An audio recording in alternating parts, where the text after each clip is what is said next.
Hello and welcome to Pop Culture Shark, a live stream about all things pop culture. I'm Final Monkey, And I'm Caleb. and excuse me, right as I try to talk, I start choking. Um, Today we are discussing TV show finales. More importantly, the ones that we did not like or did not care for.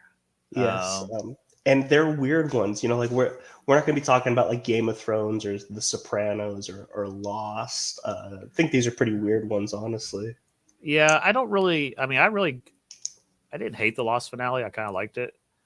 But Never seen it. I know a lot of people misinterpreted the finale, didn't understand what happened in the finale, so that's part of the show's fault.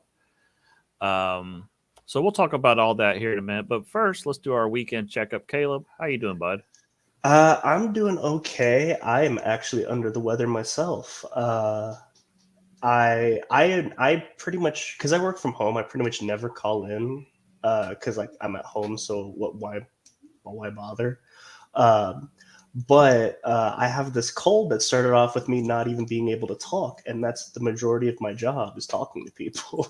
so, Yeah, I, that's not I good. yeah, so I had to call in on a Thursday and Friday, and now I've just got like one of these regular colds. I've taken like 3 COVID tests. Like it's not COVID. It's just because I have Crohn's. I have like this really weird like sicknesses affect me differently. I'm sure I've talked about this before because I've been sick on this show before, but Yeah. um, although weird thing, I actually have not been watching Law and Order this time. Usually, Hmm. whenever I'm sick, I watch Law and Order, but now I've just been laying in bed, falling asleep to Internet Anarchist. There you go. So nothing makes me more sleepy than YouTube drama. um, but other than that, I've just been uh, I've been wanting to watch Loki season 2 because I actually really did like season 1, but I'm also like, do I care this much? So I haven't started it, but I've always been hovering around it. We just finished a show with my family called Midnight Mass. My mom and dad had seen it before. Me and my brother had never seen it. It's by Mike Flanagan, who is kind of Stephen King's chosen one, and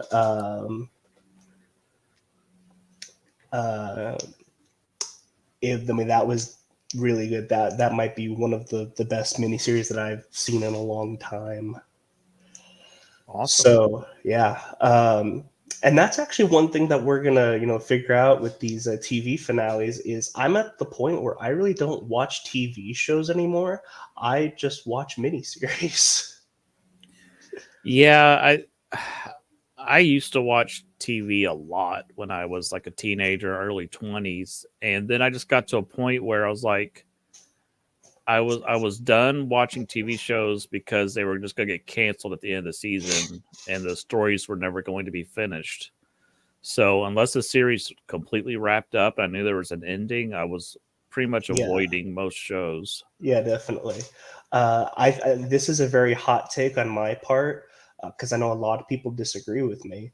I actually prefer film to TV, especially with stuff like Star Wars and like superheroes. Like I know a lot of people prefer superhero TV because it's more long form, like comic books. But I mean, dude, movies are like 2 hours, and that's all you got to give up. Yeah, yeah, that's the other thing. Yeah. As for me, I just got back from a camping trip.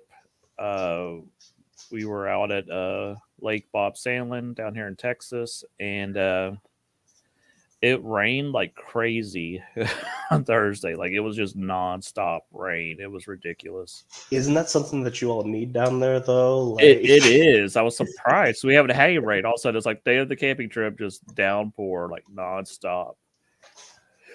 So, but yeah, that was a fun trip. And then I'm trying to get all the Narnia books done before our December show. Yeah, and Um, like I said, I think that we could just talk about the first three, which is Prince Caspian and Voyage of the Dawn Treader. So, yeah. uh, So I finished Prince Caspian last week. I've started Voyage of the Dawn Treader, and I'm like, I'm like, I could do it. I could get all 6 of these done. I was like, oh wait, there's 7. Yeah, yeah. um, But they're now they're they're pretty quick reads, so they I'm are. yeah. They are. So Now, fun thing. Have you seen the movies? I haven't seen any of the movies. No. Oh, okay, gotcha. Uh, because there's actually like an entire scene plot point in the movie Prince Caspian that is not in the book. Because the book itself is not very long and or action packed, so it was hard to make it a movie. So they had to add an entirely like. There was a point where they go to the castle of the Talmarines, and they're going to assassinate the king. Oh, Yeah, so yeah. it was this whole like infiltration action scene. It was not in the book at all. So I did notice at one point, and I'm sure this is not a plot point, but Prince Caspian got bit by a werewolf, and I kept going, okay, he's a werewolf now. And it doesn't seem like that's ever going to. I mean, maybe it does in a later book, but it has not popped up yet. I will let you know. So it won't. And Voyage of the Dawn Treader is pretty much where you're going to see the last of Caspian. Okay. Because Silver Chair is about Caspian's son, and then you have the 2 prequel books, and then the last battle is about like his grandson or something like that. Okay. No, it is very. These are super cool, super interesting. I just love these books. Have you ever read Lloyd Alexander's Chronicles of Prydain? No. Okay, gotcha. Is gotcha. that the Black Cauldron? It is, Okay. but that movie's terrible, and the books Yeah, are great. I've seen the movie, but I haven't read the book. So, yeah, maybe I'll get to those next year. Yeah. Here's the thing. I have a very hot take. Here's another hot take that I have about books is long form books. I don't like either. That's why I actually prefer children's books. You gotta have the pictures. I mean, come on. Um, So I was listening to Chronicles of Narnia. I was listening to audio form on YouTube, and then because I was camping, I went to the library and grabbed Prince Caspian, and I'm like, there were pictures the whole time. Dang it! oh yeah, definitely. So, oh yeah, definitely. But yeah, I'm not. I feel like there's like this sort of elitism whenever it comes to like reading nowadays, where as a writer, you want to write your Lord of the Rings, epic universe. And then as a reader, you want to be able to say, yeah, I read 10,000 pages and all that. And I'm like, I'm definitely down for children's books, something to knock out. Plus, they're like moral ambiguity is tiring. yeah, I was trying to find these at the library, and I kept going through fiction and all this, and I was like, oh wait, these are children's books. That's why I can't find these. yeah, they are not long books. No. These were my childhood was like reading in elementary because I was homeschooled from middle school onwards, but I was in public school for elementary school. I basically read Chronicles of Narnia and Magic Treehouse. There you go. So yeah, so we're gonna have a quick show today. We're gonna try to keep it about an hour. Let's go ahead and get to the news, if you don't mind. Oh yeah, definitely. Let me get all that pulled up. And this was news that we did not expect. Yeah, I was thinking the writer strike was going to last at least through the end of the year because I thought, oh, we're going to hit the holiday break, and well, it wasn't the writer. Well, the writer strike has been over, but it's the actor strike. You're correct. So yeah, the actor strike ended. So they started shuffling around all the release dates, but James Gunn came out and said that Superman is on track for July 11th, 2025, which is awesome. Yeah, it makes sense because he's the script writer, so he, not much is going to change with that script, and they can be doing all the pre-production while the strikes were going on. So that makes perfect sense. Um, the big shock was is that Deadpool is still coming out next year, but it'll be in July. But that'll be the only Marvel movie that we're getting next year. Which it's going to be interesting. Well, and we get Echo at the end of the year, I think, and then I think Yes. Agatha is next year. I imagine there's probably some Halloween special we don't know about, probably. We said that about this year, though, too. Yeah, and I'm sure X-Men '97 will come out at some point next year. But yeah, not a whole lot from Marvel next year. Which, I mean, I don't trust that they're going to use this time wisely, but I think it's at least good that there's going to be a break. Yeah, and I think Captain America's, which they're now reshooting large portions of because the test screening did not go well, has been pushed back to February, which means they're probably reworking quite a bit of that movie. Well, so I could probably already tell you what they're reworking, and this is not a political podcast, so I don't want to actually discuss this. I just want to implant this idea. Like I said, I'm going to say this. I do not want to talk about it, but I'm going to say it anyway. Who is essentially the Israeli Captain America is apparently supposed to be a big character. Oh, Sabra. Yeah, Sabra is a Jewish X-Men character, and so with everything going on, there probably will be some changes there. Yes. Like I said, we don't have to talk about it. I'm just saying that that's probably something that they're considering. Yeah, there's that, and you also have the reception to She-Hulk, because I think she's supposed to be in the movie. I don't know if Mark Ruffalo was supposed to be in the movie. I personally would add him to have a Green Hulk versus Red Hulk movie, but who knows?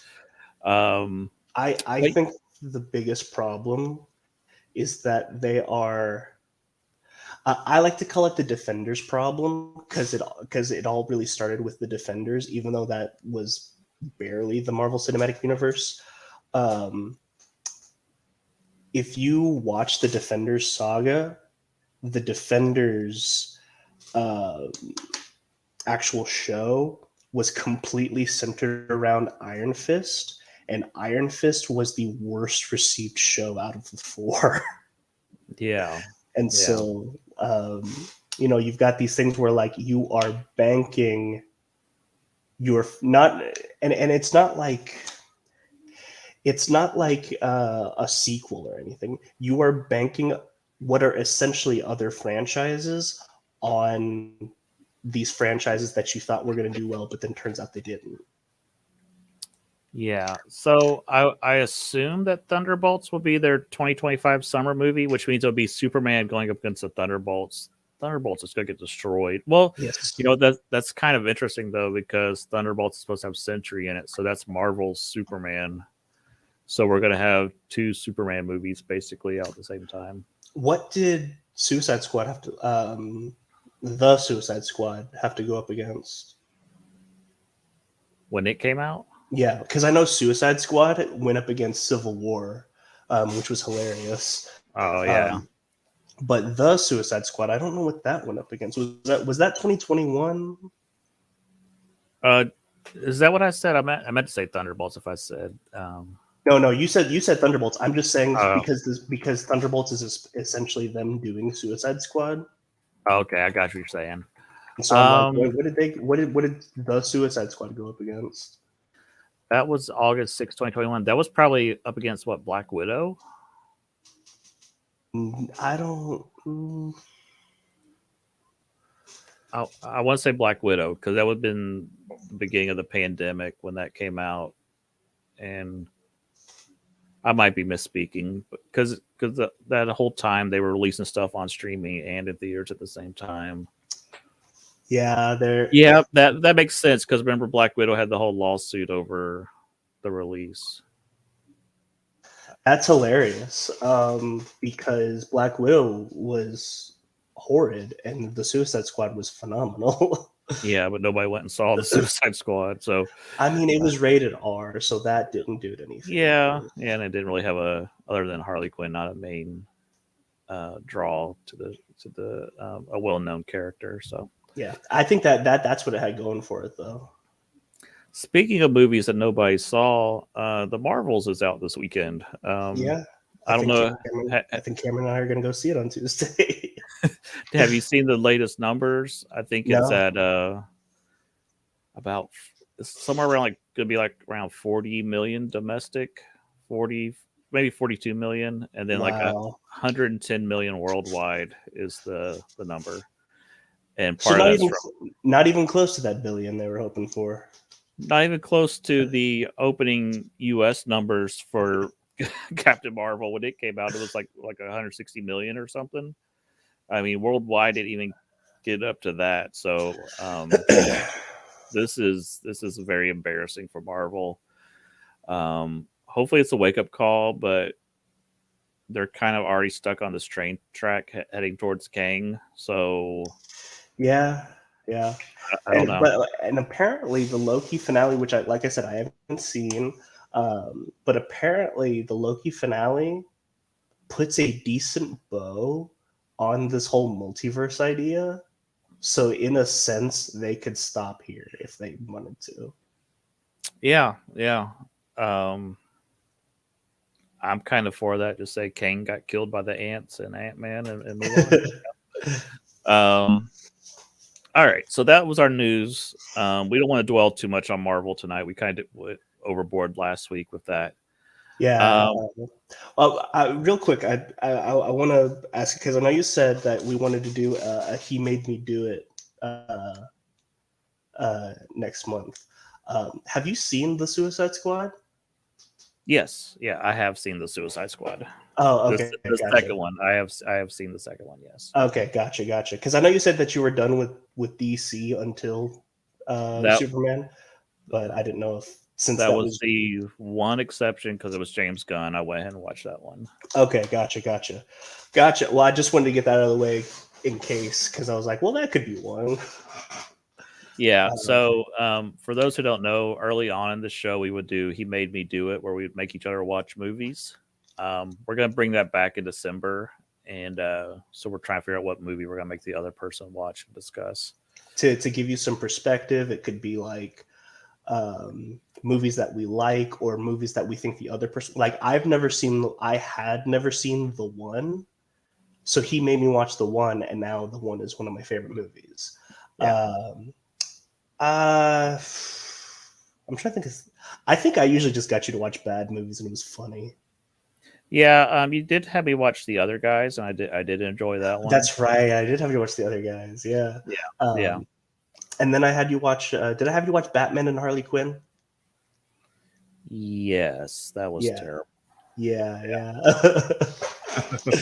So, yeah, I was thinking about having you watch Sneakers, but it's not streaming anywhere. So I've never even heard of that. That's another thing is he'll have me watch things that I've never even heard of. yeah. So, um, I would love for that to pop up somewhere, but last I heard, it's not streaming anywhere. That's a Robert Redford, Dan Aykroyd movie. It's Is got it a a bunch of, comedy? I mean, it's got funny parts, but it's got like Sidney Poitier in it, and just a lot of people are in it. Ben Kingsley's in it. River Phoenix. Oh, jeez. It's a great film. But yeah, we'll talk about that as we get closer to it. Yeah. We just brought up Suicide Squad, so I'm like, I just wanted to see if you'd already seen it. Yeah. Maybe I'll have you watch the first one. I quite enjoyed the Suicide Squad. James Gunn has this gift to make you care for characters that you shouldn't be caring about, like Ratcatcher. Oh yeah. So, I mean, he has you care for like the main pet rat. I think that is. And we were kind of worried about Superman, but just seeing this logo that he put up this July 11th with the old Superman font, I'm like, okay, I think we're in good hands here. So imagine it's just a live action Fleischer. It'd be amazing. Oh yeah, don't okay. I'm gonna get distracted. Okay. Um, We'll get there. We'll talk more about that later. But yeah, let's now that we've been positive, let's get negative. yeah, so we're gonna talk about some TV show finales. I did finish The Prisoner last week. That's an old 60s British show. Um, yeah, so Patrick McGoohan here is the star. Basically, he is a secret agent who resigned, and they knocked him out. And he woke up on this island that he can't escape from, and they're like doing all these psychological things to try to break him, trying to drive him crazy. It's almost kind of like a Wonderland type place. This island is. So they're trying to mentally break him every episode. Why did he resign? What does he know?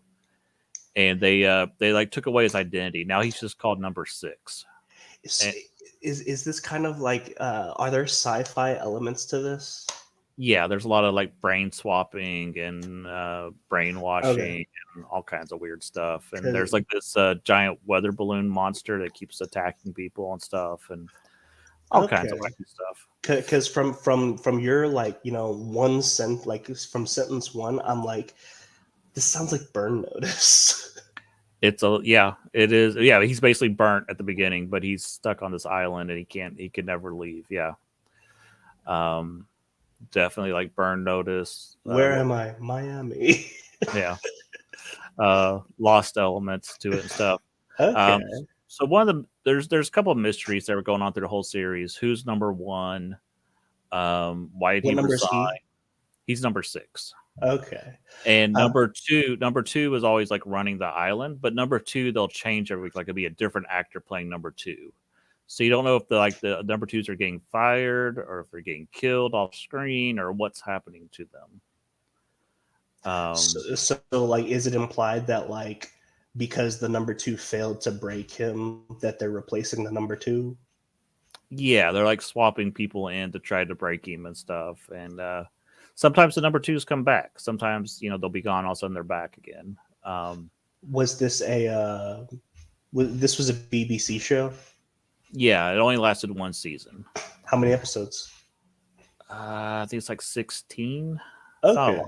That's longer than I thought. A lot of BBC shows are like 6 episodes long. Yeah, and so here's some stuff I found out about the show as I was watching it. Patrick McGoohan here, he may seem familiar. He played the king in Braveheart. Oh, okay, yeah. Yeah. So he's very over the top, and I can't think of what the word is that I'm looking for, but he's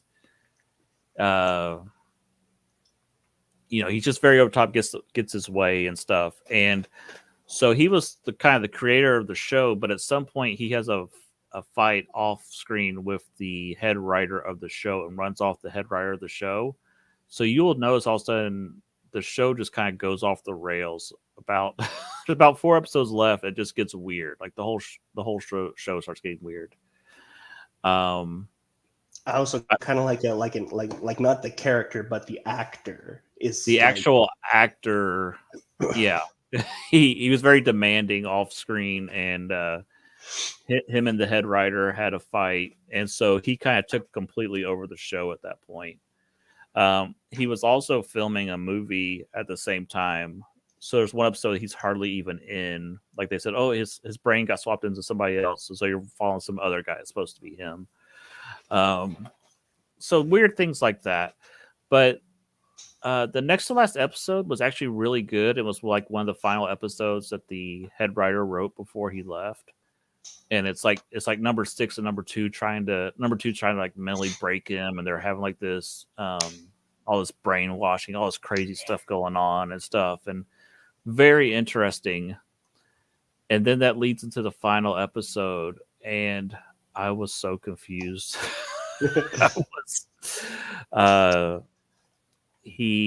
They put him on a throne. These are all spoilers for a show that's over 50 years old, by the way. He gets put on a throne, and there's a jury full of people that They have like a half white mask, half black mask, and they're all like crazy. And there's like a crazy judge and all this stuff, and they're putting him on a trial for like rebellion and stuff. And well, actually, they're saying like, "Oh, you won. You bested us. You defeated number two, and so we're gonna tell you everything." So they start showing different types of rebellion, and they bring out this young guy, like unfreeze him or something, and he starts singing them bones, them dry bones." Like this huge musical number breaks out, and I'm just there going, "What is happening?" It's just total Okay. chaos. So as you were talking, um, I kind of lost you. Like I didn't lose you. Like this is just me. Like it's like describing a dream where like it's hard to pay attention, Yes, and then exactly. all of a sudden you say musical number, and I'm like, whoa, I'm back. What are you talking about? So just baffling nonsense, and then he escapes and blows up the island at the end, and he's on the island, and he just drives back to London. He drives off the island. It's like, wait a second, he's on an island. How's he driving? Um, but I think if I watched it again, it would probably make more sense the second time, the finale. So But do you ever find out why he quit or why? no. He unmasked number one, and it was a monkey. Then he unmasked that, and it was like a reflection of himself, a crazy reflection of himself. And um, at the end, he's in London, but his door slides open like it does on the prison. So I think that it's implying you may have escaped, but you'll never really escape the prison because society is the prison that we're all stuck in. I think is what the message was at the end, but it was crazy. I don't know. I really enjoyed the show until the ending. Have you like looked into like other people's opinions on this? Like, are you the outlier? No, they people in England were very unhappy with the finale. He Patrick McGoohan was a huge star in England. He before this show he did a show called Danger Man about a secret agent, and some people say that's the prequel to this. Um, but he never worked again in England on a major show after this. This finale Oh, was so bad that he had to kind of move to America and be like the villain of the week on Columbo and Murder She Wrote after this. oh man. Yeah. Okay. So, but yeah, the finale's a lot about, from what I've read afterwards, it's a lot about you can rebel against society, but at the end you are a prisoner to society. No matter what you do, if you're a young person rebelling, if you're an old person rebelling, try and be your own self. At the end, society will always win, and you will always become a prisoner. See, I feel like we've done that. That might have been unique back then, but I'm just kind of done with that message now.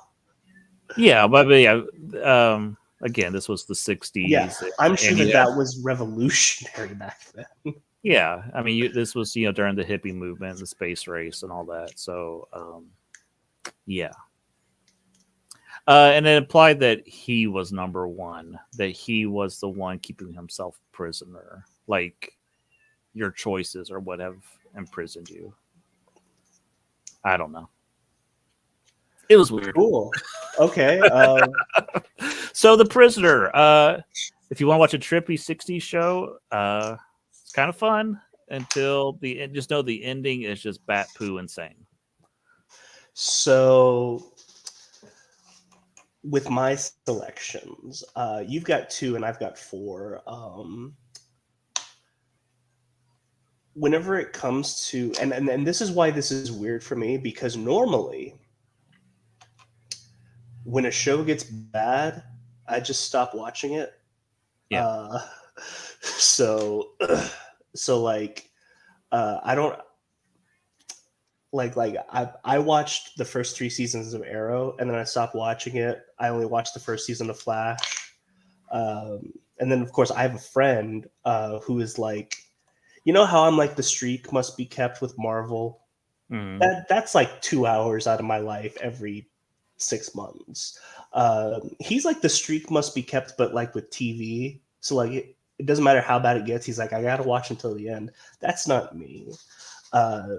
Which is why, you know, for me, this is very so. All of my selections are actually very intricately selected as far as why their finales are bad, because these are just very interesting. So my first one, and I don't know if this is there's no way that this is a hot take, but it's WandaVision.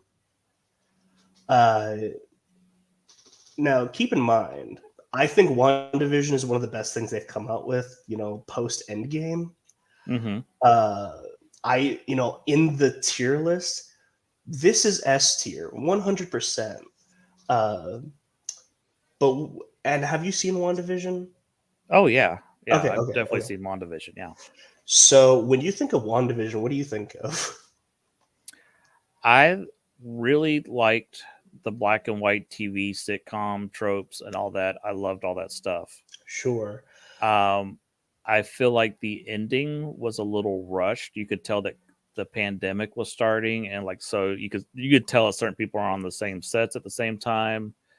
And I feel like if Doctor Strange and the Multiverse of Madness had not happened and they were able to wrap up WandaVision on this series, like her story, it would be much better. But her just getting off scot free at the end of, oh, you kidnapped and tortured all these people. Oh well, hope you get better. Right. It's a weird ending.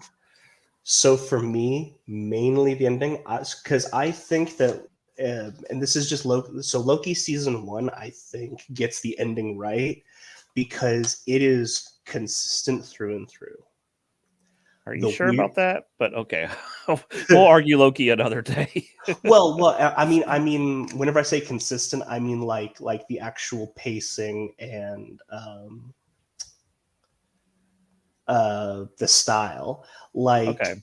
Like with this, the reason I don't like this ending is because you've got these what is this, 9 episodes or something? You've got 8 episodes of pure mystery and drama and, you know, almost horror elements that, go back to, television tropes.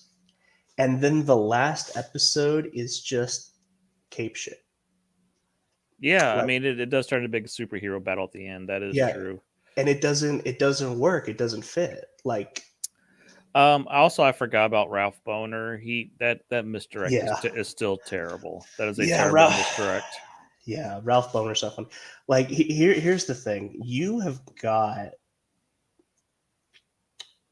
so there the two final battles that quote unquote work, or that are happening in that finale. One of them works and one of them doesn't. The two witches fighting is just so like Marvel movie, and I'm like, oh, this is not what this show is. Mm-hmm. But then the ship of Theseus conversation with Vision and White Vision, I'm like, oh yeah, this is the show. This is what I watched this for. Yeah. So like, Yeah. I guess we'll talk a little bit about Doctor Strange because it ties in. It's so weird that Vision is not in the Doctor Strange movie. yeah. Well, and Vision Quest got soft canceled too, so we're probably not getting a whole lot of Vision after this, anyways. I don't know. Is it canceled? Canceled? I don't. Like I said, soft canceled, Okay. like a Star Wars movie canceled. Because I feel like the Young Avengers, whatever that is going to be Vision Quest, and they'll wrap up the Wanda and Vision story Yeah. at that point. Yeah.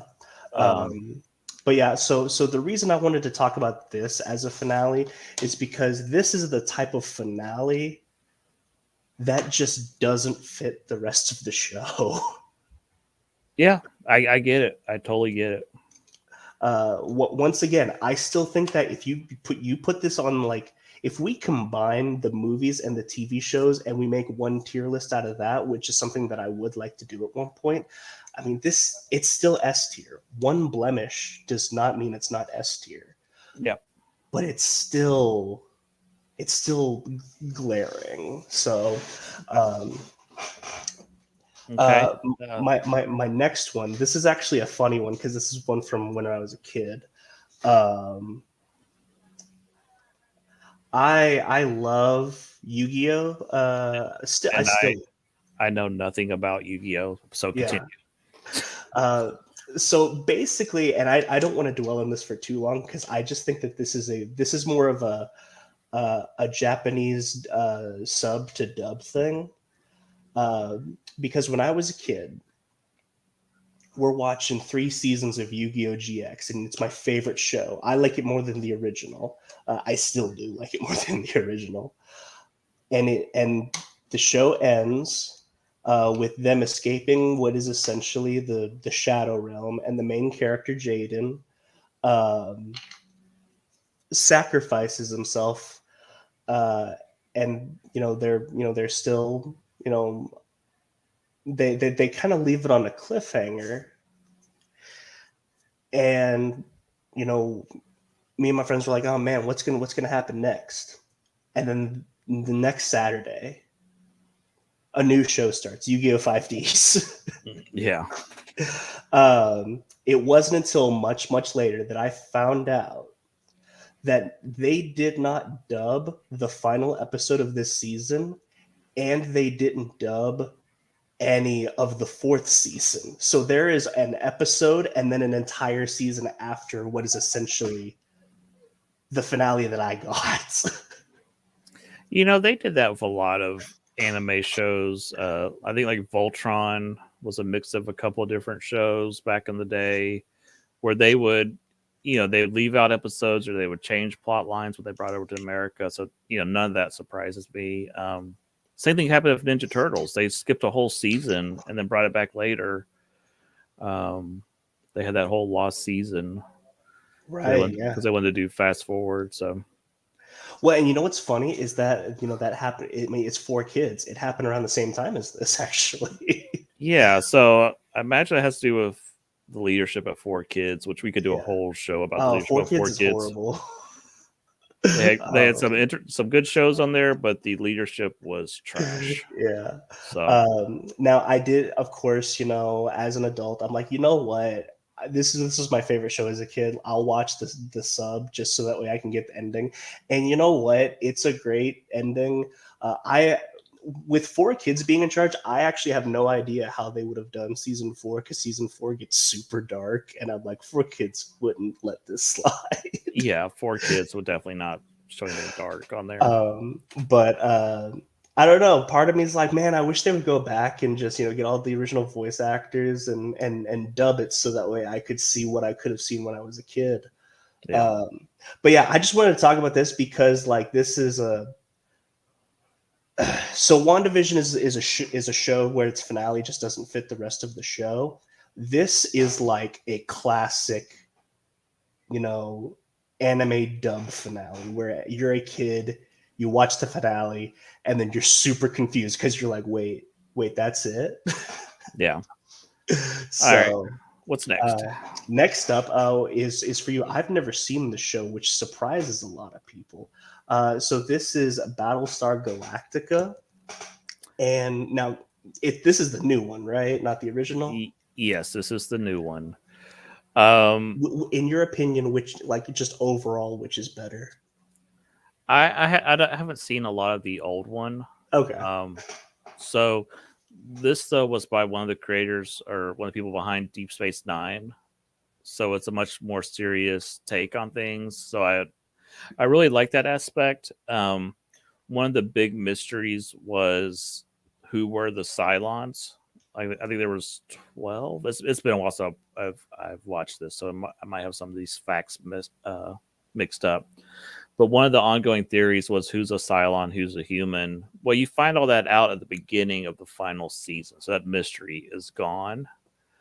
But I just remember there's this big standoff at the end between the humans and Cylons, and the Cylons are about to get everything they want, and then they're like, "Oh wait, the humans are betraying us," and so the Cylons just, this is YouTube, I gotta be careful. They end themselves like right away, and I always thought that was really weird and dumb because I was like, "Oh, well, you could have kept going." It's just like, oh, they realized it was the finale. It's time to end the story. And then I don't know how much of this I want to give away if you have not seen the show. This is, at this point, we're talking about finales. This is a spoiler show at this point. Okay. Part of this is they've been trying to find their way home, if I recall. And they end up on, at the end, they end up on primitive Earth, and they get rid of all their technology. And so they're the start of, partially the start of the human civilization on Earth. And the Cylons are? The humans are. The human, and they have a baby that is part human, part Cylon. So you know how that jumps like modern age, and you know how these I can't remember what she's called, but there's the one ancestor that like everybody has that they found the body of, the DNA. I can't remember what her name is. We'll call her Eve, but it's not Eve. But they claimed that was the kid that was on Battlestar Galactica, that so that everybody in modern society has human and Cylon DNA, and that we're doomed to repeat. Like, we're starting to get into robotics and stuff, so we're doomed to repeat what happened in Battlestar Galactica. Gotcha. And there's some weird stuff about angels, and Starbuck being an angel. And now Starbuck is Katie Sackhoff. Yes. Okay. Well, she was human, and then she dies, and then she comes back, and it's never really explained how she came back. And then at the end, it's kind of implied that she was an angel sent to guide them to Earth. I mean, they're wrong. She's not an angel. She's a Mandalorian. Yeah. So, this show, so it's frustrating because this show was really great when it wanted to be, and then the ending is just kind of, yay, angels, and we were on Earth all along type thing. I don't know. Do you ever think that? Do you ever think that, like, whenever people are writing finales, they're like, not only like they don't want to just end the story, but they want to end the universe? Sometimes I feel like that's how Deep Space Nine kind of ends. It's like, okay, we are done with these stories, and we're going to close the book on everything. So you can still tell stories in the Star Trek universe, but you are done with these characters. We are not telling any more stories about these characters. Well, no, and that's something that I'm cool with, Yeah. But with what you just described me for Battlestar Galactica. Oh, so it's like Beneath the Planet of the Apes, where Charlton Heston's like, we are done with Planet of the Apes. We are nuking this planet. I am not doing another one of these movies. And so they nuked it, and then they're like, oh, we gotta still make movies. These made money, so then they start time traveling and stuff. So yeah. Because with this, with what you just told me, I'm like, well, what's the point of telling any more stories in this universe? Like, you didn't want to just end these character stories. You wanted to end the story of the universe. Yeah. Yeah, that definitely happens on some TV shows, and that's kind of how Lost ended. It was kind of it's like, yeah, we're kind of done with this. All right, so what's next on your list? So for this one, this is a show that I thought had a perfect ending, and then it kept going. Arrested Development. Have you ever seen Arrested Development? I've seen most of Arrested Development, and then I saw almost all of the first Netflix season, and I just never saw the final episode of the first season of Netflix, and then I never saw any of the second season. Okay, so Arrested Development was a show that went for 3 seasons in the early 2000s, and it was ahead of its time. It's one of those shows that was too smart for people watching Fox at the time. Well, and I think the problem was people were watching it, but they were watching it through pirating. That's how they were watching it, because most of the people for that age group did not have cable or whatever, so they were not watching it on Fox. They were pirating it or watching it on Sure. the internet. And so it went for 3 seasons, and then after the 3rd season, it gets canceled. But I think that like the 3rd season ends in a perfect way to where I'm like, I couldn't imagine it ending any other way. So I don't know what they would have wanted to do after that had the show not been canceled.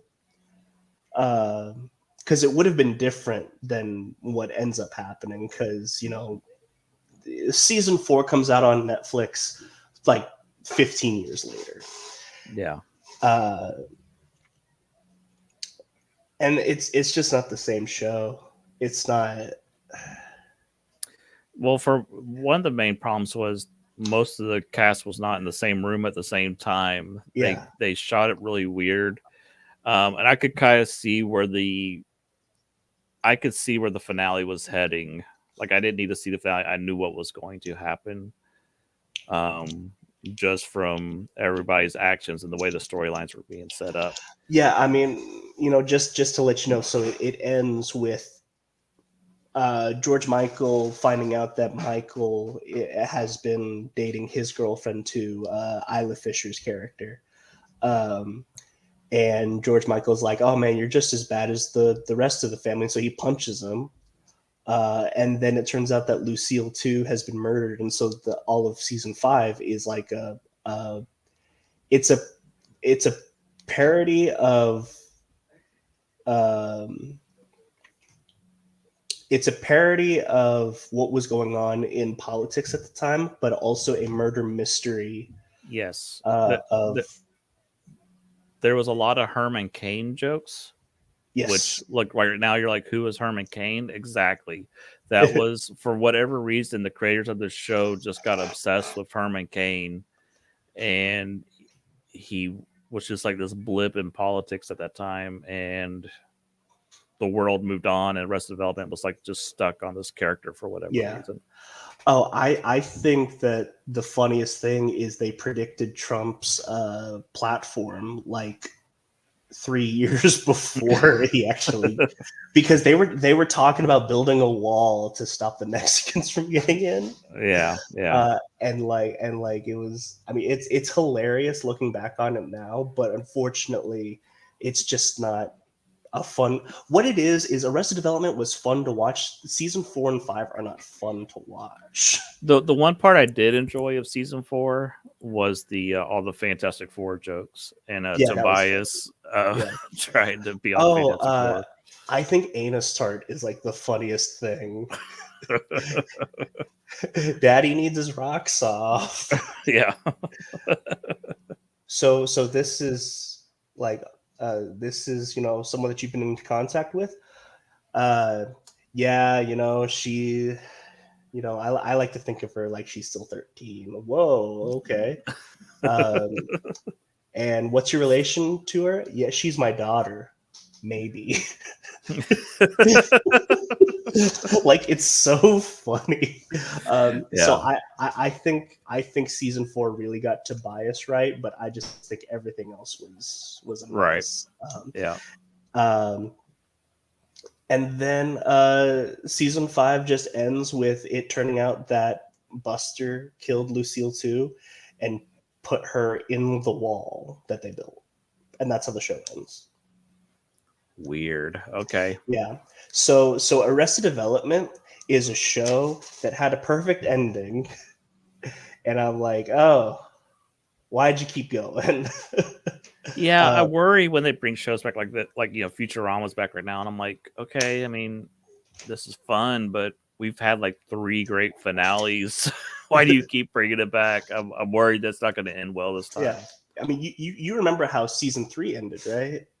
Yeah. I mean, it ends with hey, George Michael's like, hey, should we go back to help them? And then Michael's like, you know what, they can handle it themselves this time, because that's the whole point.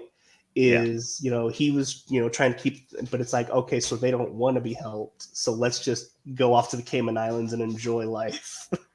Right. So, All right. yeah. What's next? So, Arrested Development is a show that had its perfect ending, and then 15 years later they brought it back, and it kept going, and it just got worse. Finally, we have a show, and I love this show. No matter what I say about this show, just know that I love it. Heroes. Well, this is another show that got killed by the writer's strike. It got totally derailed because of the strikes going on at the time. Um, yeah, Yeah, I was a big fan of the first couple. I think I watched like the first 2 seasons, and then I dropped off. I think it was around the time the writer's strike was starting. so the writer's strike affected the latter half of season 2. Yeah, Because season 2 was all about this Shanti virus, and season 3 was going to be about the ramifications of the Shanti virus being released onto the world. But instead, they just, because of the writer's strike, they had to cut it short. So they just was like, okay, they stopped the Shanti virus, and then Nathan gets shot, and then that's the end of season 2. And then they go into this whole, that's whenever the time travel gets egregious. This show is all about time travel, but in the first season, now here's the thing, I don't think this show was ruined by the writer's strike, because I think it actually got bad before that. yeah. So the reason I bring up Heroes is because Heroes is a show where every single finale is horrible. Like, even so, season 1 is a perfect maxi series, like 24, 26 episodes, perfect, but that finale is also really bad. Wasn't this a Jeff Loeb show? Tim Crane. Tim Crane. Okay, I thought Yeah. Jeff Loeb was involved somehow, but I don't know. He might have been, but I don't think it was big. Okay. Not enough for me to notice, and believe me, if Jeff Loeb is involved, I will notice and I will hate it. But so season 1 finale is not very good. How to Stop An Exploding Man. The season 2 finale is not very good, because just all of a sudden Nathan gets shot, and that's the end. And then season 3 is actually split up into 2 parts, because they actually go by volumes. So there's volume 1 Genesis, volume 2 Generations, volume 3 was Villains, and Villains just ends with the company exploding and them thinking they've killed Sylar and they've stopped the villains, but then it turns out that, we're gonna start doing X-Men. And then volume 4 Fugitives is just X-Men, where the government is hunting down all of the people with abilities. Yeah. And then you've got volume 5, which is Redemption, where it's just about it just gets so convoluted, honestly, because you've got all these characters who have been around since season 1, and they're pretty much different characters than they were. It brings in the redemption of Sylar. There's a character who's like Magneto, but with rocks. And then that ends with Claire jumping off of the Ferris wheel and revealing to the world that people with abilities exist. And that's how the show ends. The end. And then 15 years later, they bring it back with Heroes Reborn. And Heroes Reborn is fun, but it's not good. I don't even remember them bringing it back. So there you go. Oh yeah. There's a whole season about Claire's kids. There you go. Um, So this was not planned, but do you have any finales that you love that you want to mention real quick? Oh yeah. I did think about this. I love the ending to Scrubs. Not Med School. Med School is a different show. Even though on Netflix it would be like, season 9. No, there is no season 9. That's called Med School. Scrubs is a great finale because like Scrubs gets the um,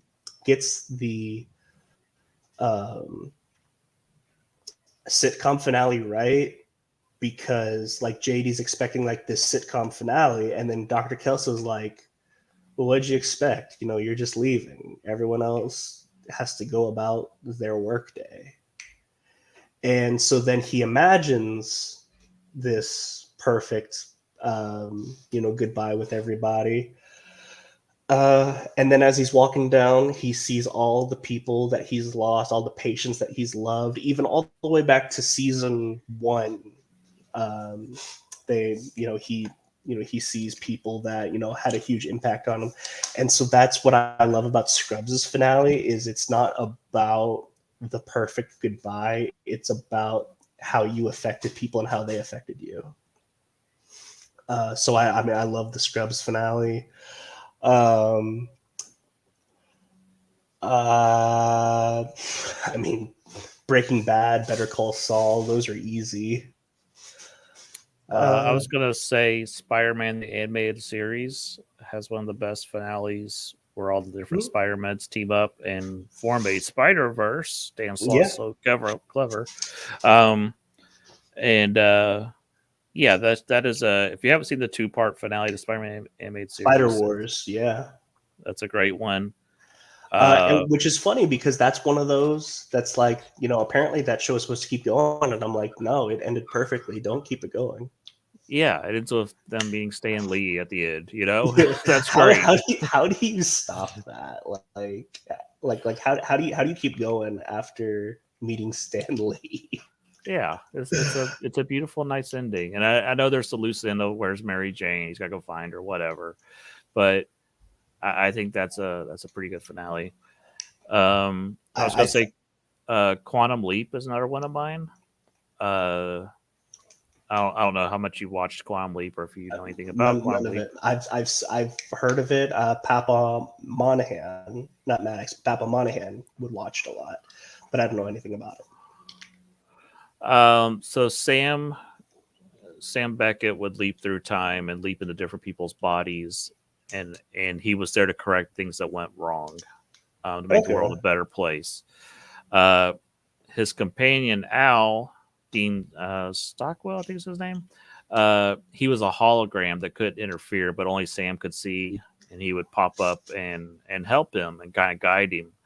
But Al was like a womanizer throughout the series, and you come to find out as the series goes on that the reason he's a womanizer was he was in love with this girl, and then he went to fight, I think, Vietnam, and he was a POW, a MIA, and so she thought he had been killed, so she moved on and married somebody else. So when he got back, it like broke him, and so he becomes this womanizer. Yeah, so that's pretty good. So well, I mean, that was throughout the series. So at the end, it's really weird. Sam leaps. The episode is strange because Sam leaps into this weird bar that seems to be being ran by God. And like there's you kind of see there's all these leapers that God is kind of directing to make the things better. And at the end, he tells Sam, he's like, "Look, I can send you home. You could stop right now. You don't have to leap anymore, or you can keep going to make the world a better place." So he's like, "I want to keep going." He goes, "But there's something I got to do." And so he leaps back to where Al's wife is dancing alone, and she's thinking about Al, and she thinks he's dead, and Sam says he's not dead, you just have to wait for him. And so then the ending text says that Al and her married, and they now have all these kids and grandkids. So it's like he got to help his friend Al at the end. And then the final message across the screen is Dr. Samuel Beckett never returned home.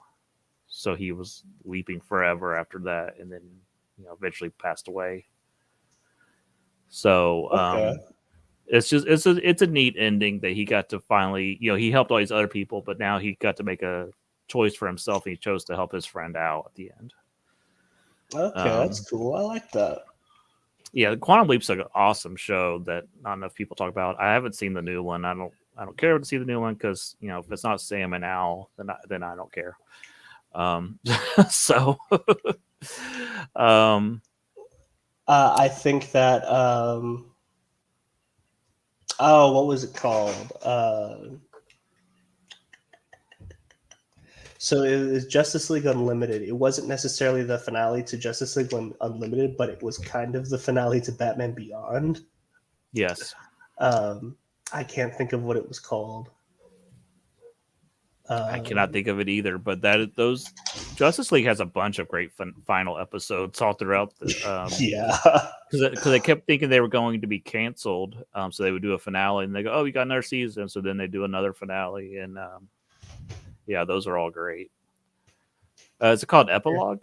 Epilogue, that's what it is. Yeah, and it's kind of like the final chapter of all of it, and it's really good. Yeah, and then that's where you could end the show, but even then, I think that the ending to like JLU season 3 is also really good. Where they what? So I'm gonna mention 2 more, then we gotta kind of wrap up the show. Yes, yeah. Star Trek Next Generation, I think, has one of the greatest finales.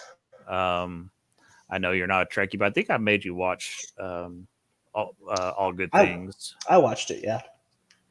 That's just a really fun finale, and even Picard season 3; those are both good finales. And then I just wanted to bring up Seinfeld. I know a lot of people hated the Seinfeld finale. I didn't have a problem with it.